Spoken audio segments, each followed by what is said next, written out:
Snipers, Zambos, Vampire nests. This game's gonna get real intense. Boob armor. Boob armor. Hey kittens! Welcome back to Boob Armor. Sunshine says I can't sing copyrighted material. And But well, not for that long. are you ready? You get 4 seconds. Are you ready? I think you're at 4 seconds. Are you ready to clown around? It's at the timer. With Sunshine and Finger, a clown and her dolly. Okay, you have to unmonetize this now. You're being so unreasonable. I'm not. I feel like not no one getting from sued. the big comfy couch. Oh, people get sued all the time. For big comfy couch? I even changed some lyrics. I had pauses. I don't know. Maybe that counts as satire. Yeah. I just changed it. We're fucking running it. We're playing Seduce. Oh, that was a spitter web. Is there a spitter on me? No. Woo! Okay, let's go. That's why I couldn't use. I left to ride my bicycle. Like, yeah, you know what? We're going for it. Originally, our theme song was going to be I like to wear my boob armor. I like to wear my boobs. Anyway, etc., etc. Speaking of boobs, these titties are out of control today. Yeah, and I don't know if we have a special thing. I don't know if it's going to come out before this episode, but regardless, you should check it out over on our new channel, Side Boob. Side boob. There will be a link in the description. Please don't miss it. It's going to be so fucking funny. Anyway. It's a surprise, though. We're not going to tell you what it is. We're just going to tell you it's fucking rad and tell you to go check it out. Also, I don't remember what's going on. It's been a while. It's been a while. Yeah. The boy suddenly rushed over and helped me lay back down as my vision was painted in white polka dots. I needed sleep badly instantly. I closed my eyes and let darkness consume me. She gets consumed by darkness so much. I I complain about this a lot, but... I no, it's absolutely true. I'd also like to say, I feel like it's going to take more than an instant to be consumed by dark. It just, like, semantics, man. Semantics. After what seemed like hours, I finally woke up, slightly refreshed. My body knew that if I slept any longer, I might be up all night, which was not part of the plan for the day. Wouldn't you know, I'm not going to question it. Plan what? It's fine. It's fine. I rubbed my eyes and sat up, letting a soft groan escape my lips.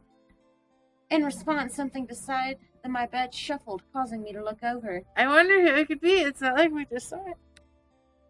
I didn't know what I was expecting. Beside I me, was expecting. sitting in a chair, was Erik, rousing himself up. Oh my god, it's twilight. Oh! Also, you don't rouse yourself up. Sorry. I smiled at him, seeing him seeing his slightly ruffled hair and tired eyes. Please bestow upon us your great wisdom. You're awake, princess. What a relief. How do you feel? And... Fine. Erik nodded before gently reaching over and placed I feel like we should have said better. I'm sorry. My bad. his hand over mine, running his thumb over my knuckles and examining my face with soft sadness. I must apologize, princess. To see you hunted by both demons and devils, I feel entirely responsible. Erik, it's not your fault. No, forgive me, but I can't stand the thought of them hurting you. If we had never come, you'd never be in danger. I quickly reached over. This is like the only time I get to read. And put my finger on his lips, stopping him from going any further. Have you ever seen anybody do that in real life? It's the most ridiculous thing. Have you ever had anyone like, do no, it to you in real life? Shh. No, but My ex would do it when we fought, and I started biting her fingers, and that's how I progressed good. it. Yeah, it's just... I had a friend who used to, her boyfriend chucked her chin like 20 times a day, and every time he did it, my teeth just ground together. I didn't want to hear anymore. Erik, it's okay. I wanted you to help out. I offered to let you stay. Nothing is your fault. I gently moved my hand and cupped Erik's cheek, staring at him with concern. I didn't want him to hold guilt in his mind about the whole ordeal. Diana was desperate. She'd hunt anyone for them. It wasn't his fault she was desperate enough to hunt them down. However, I was curious. What are we curious about? Buttholes. So, Erik, you're a noble? Erik chuckled. I wish Dante was here. Before he stared at the hand he was caressing with a soft smile. Yes, I am a noble. My brothers and I are nobles. Well, I guess I should say were now, shouldn't I? Were? Where? Sorry. That would be better. James was the demon prince when we lived in the Abyssal Plains. The others and I were simply nobles living in the castle, simply because of our bloodline. Jesus Christ. Simply. What the anyways. Should James fail or die, we were the replacements. Well, we didn't want to live like that, as simply replacements over our brother. So we all wanted to leave and be an actual family. Oh. What was it like while you were there, Abyssal? Well, to put it simply, it was boring. James was constantly being trained while the rest of us had to constantly entertain ourselves without disturbing him. I, however, was also being trained under the guidance of my mother. And this is where it gets weird. When you were reading, I thought it said James was constantly being tortured. Changes the story slightly. Your mother? Yes. She was a lovely woman. I never knew what she looked like. That made no sense. How could he not know what his own mother looked like? Erik, as if he read my mind, smiled and chuckled at the confusion on my face. Our father had multiple wives. James, myself, Sam, and Matthew came from these very women. But tensions grew high when Damien was born outside of our father's marriages. Oh. In order to quell the tension, our father had a powerful demon mage turn our mothers into simple floating spirits. They lived, but they could not have physical form. That's horrible. That is kind of horrible. It is. But which is better, a house where the sons of a demon lord can have their birth mothers, or watching these very women claw at each other's throats out of jealousy, leaving the sons with no true parental guidance? I'm having a bad time. Oh, no, it's fine. Okay, kittens. Like, comment, subscribe, particularly comment. Which would you prefer? I don't know. I feel like give the women a shot, man. Like, Yeah. You're assuming a lot. Yeah. Our father didn't have time for anyone but James, so the rest of us needed someone to make sure we didn't grow up incompetent. Erik had a point.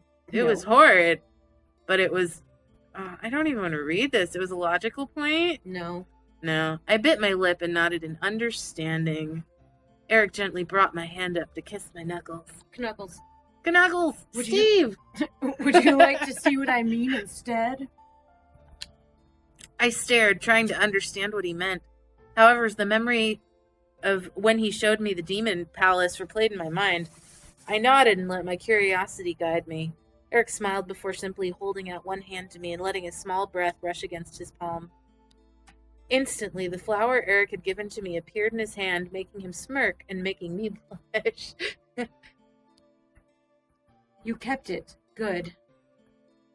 Erik grabbed his fingers. Are we going to go back to that? My vagina!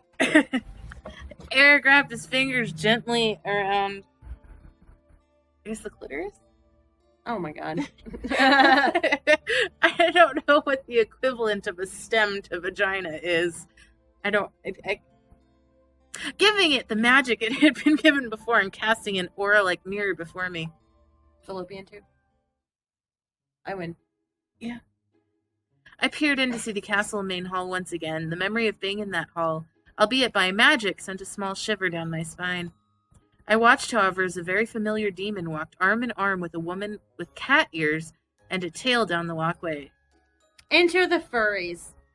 Where did the tentacles come from? Is his mother a cat woman? No, the cat woman is not. Oh! Okay. Tiffy, my sweet kitten, you truly astound me. Whatever shall I do with you? Oh, no, you're gonna make me do it, aren't you? I really want to make her annoying. Do it. Tee-hee-hee! No, that's the toad voice. It's amazing, but... Stop it! You're making me blush! But what if I want to make you blush? You're so much cuter when you blush, kitten. Hey. Ugh. Stop. We have to stop calling them kittens now. I felt my eye twitch in irritation. Why was Erik showing me this? Was he trying to spite me?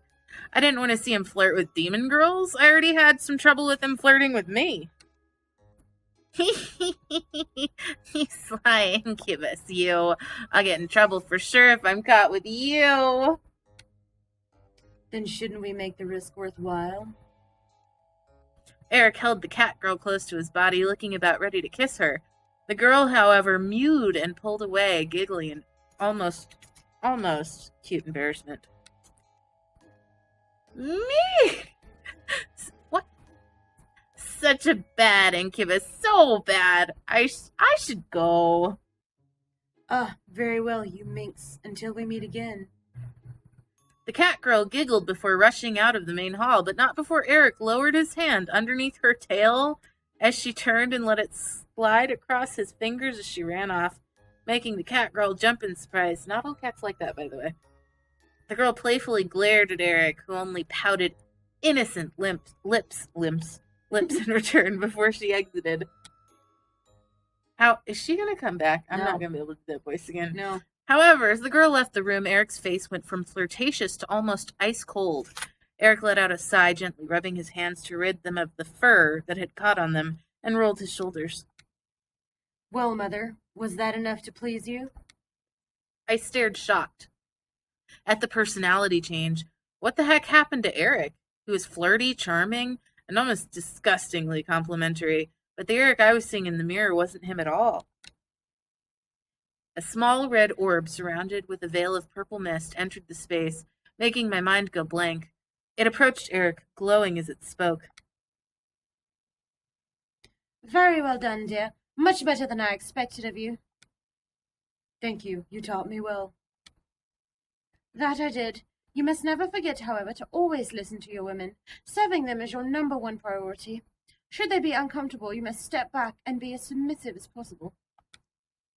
Yes, Mother. Good. Now continue to woo that cat girl. Once she gives you her energy, then you can toss her back out. You don't need any pets hanging around when you find another girl. As you wish, Mother. I stared in utter shock.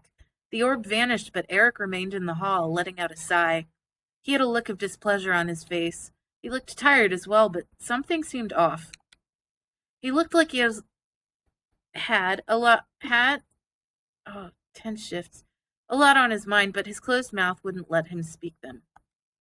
He was submissive to his guidance.